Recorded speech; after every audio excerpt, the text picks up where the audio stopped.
আসসালামু আলাইকুম, কেমন আছেন সবাই? অনেকদিন পর কোয়েল পাখি নিয়ে আসলাম।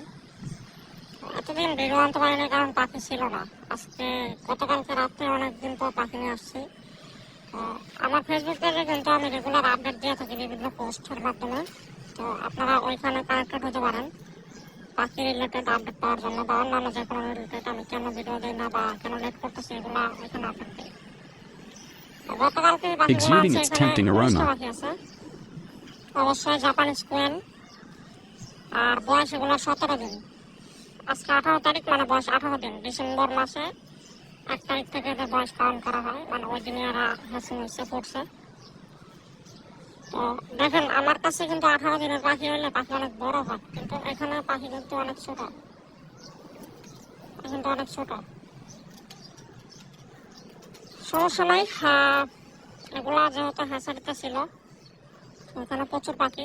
আর ওদের বললাম যে কারণ কি, ওরা বলতেছে যে পাখিকে খাবার কম দেওয়া হয়, হিসাব করে দেওয়া হয়, যে কারণে পাখির গ্রোথ কম হয়।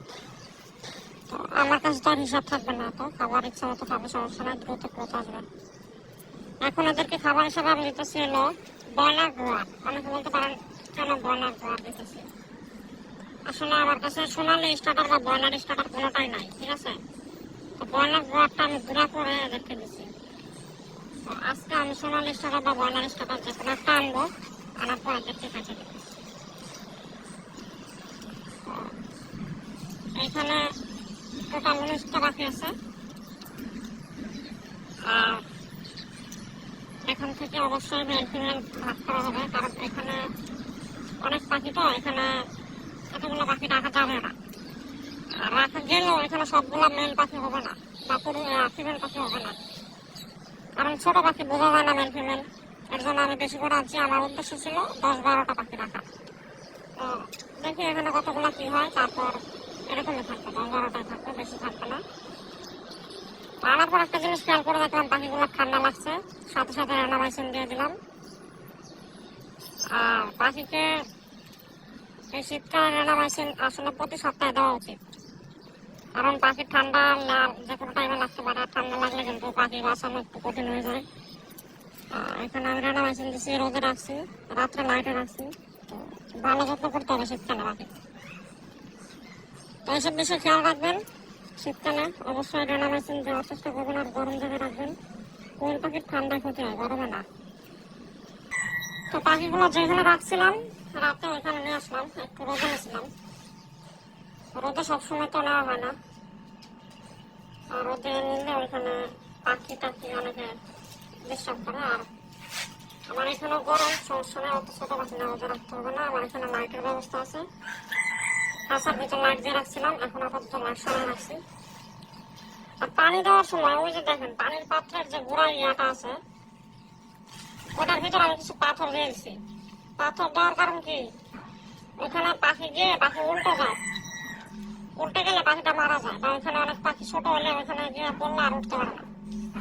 তো এইভাবে অনেক পাখি মারা গেছে, এরকম বয়সের পাখিও মারা যায়। এবার রিস্ক নেই, পাথর দিয়ে দিছি। আর বোর্ডিং এর বাচ্চা, ছোট বাচ্চা হলে তো অবশ্যই পাথর দিতে হবে। এখানে তো একটা মোরগ আছে, মোরগ গুলো সারাদিন এমন চিল্লাই, ওগুলো তো ওই পাশে আছে, আমার না যদিও।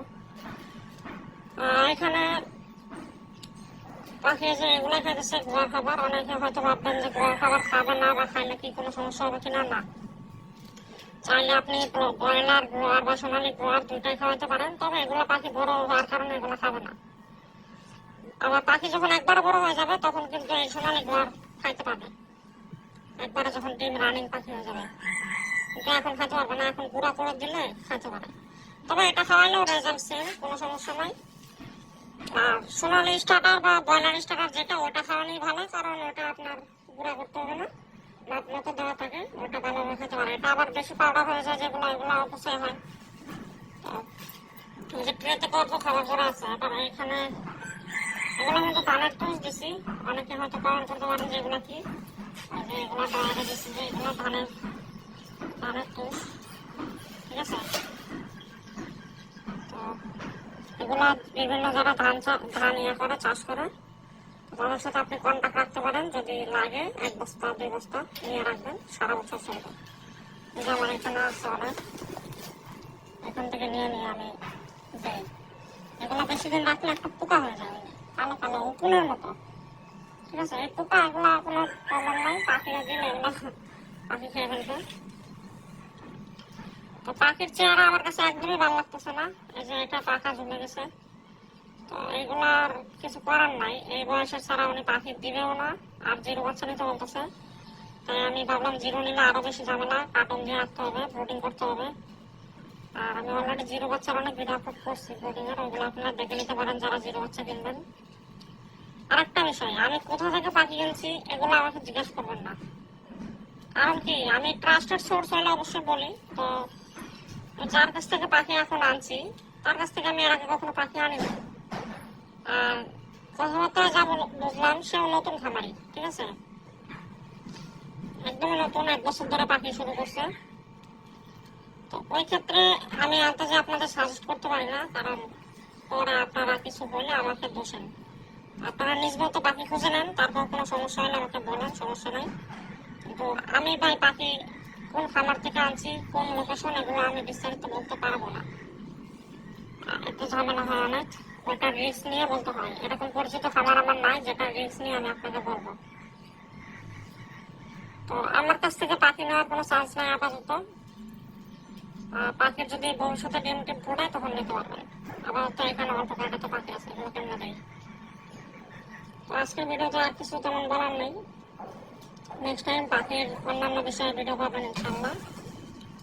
আর যেমন পাখি এখন ভাবতেছি যে আজকে 17 দিন না, একবারে রানিং হলে ডিম পাড়ার আগে দিয়ে হয়তো একটা ভিডিও দিব, বা এর মাঝখানে যদি পাখির গ্রোথ চেঞ্জ হয় বা কোনো কিছু ঘটে, মানে হয়তো মাঝখানে ভিডিও পাইতেও পারেন নাও পারেন কন্টেন্ট রিলেটেড, কিন্তু পাখি ডিম পাড়া শুরু করলে প্রথম যেদিন ডিম পাবে, কতদিন বয়সে ডিম পারলো ওটা নিয়ে একটা ভিডিও আপলোড করবো। আমার পাখি যেমন নর্মালি কতদিন বয়সে ডিম পারতো আগে, যখন আমি জিরো বাচ্চা ফোটাইতাম 35 দিন 36 দিন বয়সে ডিম পাইতাম। তো এখন কিন্তু আর 35-36 দিন বয়সে ডিম পাওয়া সম্ভব হবে না, কারণ এই পাখি কিন্তু আমার পাখি 12 দিন 13 দিন বয়সে পাখি যতটুকু বড় হয়, পাখি 12 দিন 13 দিন বয়সে যতটুকু বড় হয়, এরা কিন্তু আপনার 17-18 দিন বয়সে ওইটুক গ্রোথ। তো বুঝতে পারতেছেন গ্রোথের দিক দিয়ে পিছিয়ে আছে। এখন আমি দেখি ভালোভাবে খাওয়াই কত দ্রুত একটা গ্রোথ পরিপূর্ণ রূপে আনতে পারি। ওজন তো আনতে হবে, মিনিমাম ওজন তো 180 গ্রাম না আনলে তো ডিম পারবে না। ঠিক আছে, 70 গ্রাম বা 80 গ্রাম না আনলে ডিম পারে না। ডিম পারে হয়তো একদিন ডিম পারে, গ্যাপ দিয়ে দেয়। 60 গ্রামও অনেক সময় ডিম পারে, 80 গ্রামও কনফার্ম হয় না। আর ধারাবাহিকভাবে বিভিন্ন সমস্যা নিয়ে ভিডিও পাবেন, কমেন্টে বলবেন আপনাদের কোন বিষয়ে জানার আছে। আর পেজের লিঙ্ক অবশ্যই ডিসক্রিপশনে দেওয়া থাকবে, কিন্তু পেজে গিয়ে এমন প্রশ্ন করবেন না যেটা নিয়ে আমার ভিডিও করা আছে। ঠিক আছে, আপনারা ভিডিও দেখেন তাহলে সব ক্লিয়ার হয়ে যাবেন। আপনারা ভিডিও না দেখে এমন প্রশ্ন করেন উল্টাপাল্টা, যে পাখি কতদিন বয়সে ডিম পারে, পাখি কেন ডিম পারে না, এই নিয়ে ভাই কত ভিডিও দেওয়া আছে, পাখি কেন ডিম পারে না। রিলেটেড ভিডিওগুলো দেখেন, পাখি কেন ডিম পারে না। সমাধান না পাইলে আমাকে বলেন যে এই ভিডিওটা দেখছি ডিম পাড়া, তারপরে এই ভিডিও থেকে আমি কোনো সমাধান পাইনি, তারপর আমি বলতেছি ওই ভিডিওতে সমাধান আছে নাকি নাই, না থাকলে আমি সমাধান দেবো, সমস্যা নাই।